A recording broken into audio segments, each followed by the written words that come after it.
পয়লা বৈশাখের আগেই ইস্টবেঙ্গল সমর্থকদের জন্য উপহার, টাকার অভাব হবে না, এমনটাই জানালেন ইস্টবেঙ্গল ক্লাবের senior vice president Murari Lohia. পরের মরশুমে ইস্টবেঙ্গল ভালো গঠন করবে বলে আশ্বাস দিয়েছেন তিনি। চলতি মরশুমে কলিঙ্গ সুপার কাপ জিতেছে ইস্টবেঙ্গল এফসি, সেই সুবাদে আন্তর্জাতিক টুর্নামেন্ট খেলবে লাল হলুদ ব্রিগেড। বিদেশি দলের বিরুদ্ধে কিংবা এশিয়ান প্রতিযোগিতায় ইস্টবেঙ্গলের পারফরমেন্স বরাবর ভালো। দীর্ঘদিনের অপেক্ষার পর ক্লাব আবার আন্তর্জাতিক টুর্নামেন্টে খেলতে চলেছে। কলকাতার শতাব্দী প্রাচীন দলের মান রক্ষার দায়িত্ব এখন ক্লাব ও বিনিয়োগকারীদের হাতে। কর্তারাও সে কথা জানেন। অনেক আশা নিয়ে প্রিয় ক্লাবের দিকে তাকিয়ে রয়েছেন ইস্টবেঙ্গল ক্লাবের সমর্থকরা।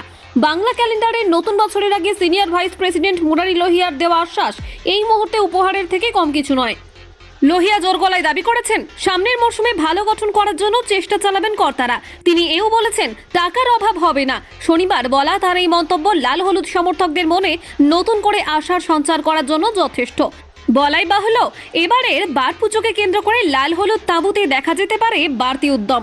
ইতিমধ্যে জানা গিয়েছে, নতুন মরশুমের জন্য দল গঠনের কাজ ইতিমধ্যেই শুরু করে দিয়েছেন ইস্টবেঙ্গল ক্লাব ও ইমামি কর্তারা।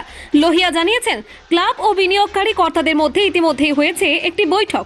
নতুন সিজনে ভালো দল গঠন করার ব্যাপারে ইনভেস্টররাও ইতিবাচক মনোভাব বজায় রেখেছেন বলে জানিয়েছেন ক্লাবের senior vice president Murari Lohia. Kolkata 24/7.in